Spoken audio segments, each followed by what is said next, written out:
This is the Lone Crater YouTube. We hope this video helps. You start in darkroom or changing bag, load the film onto the Paterson reel by touch, keep calm, use steady pressure, and seat the film evenly. Once the reel is secure, place it into the tank and close the lid to make it light tight. Make sure your chemicals are measured and at target temperature. Explain why. Consistent temp prevents uneven development. Now set your timer and prepare to pour developer.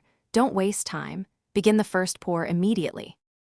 Once the developer is in, start the timer and agitate to ensure even chemical contact. This prevents reticulation and streaks. You'll use a routine: vigorous inversions early for the first 10-30 seconds, then regular gentle inversions to avoid air bubbles. Explain why. This controls contrast and grain. Make sure you follow the manufacturer's time and dilution precisely, because small changes alter density. If temperature drifts, make adjustments by shortening or lengthening time. Record everything for reproducibility. When development is complete, pour and stop bath immediately to halt the action.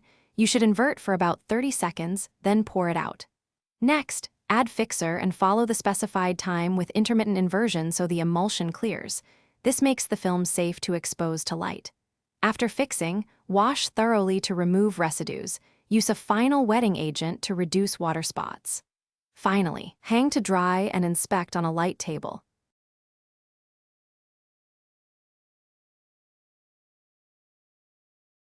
Thanks for watching.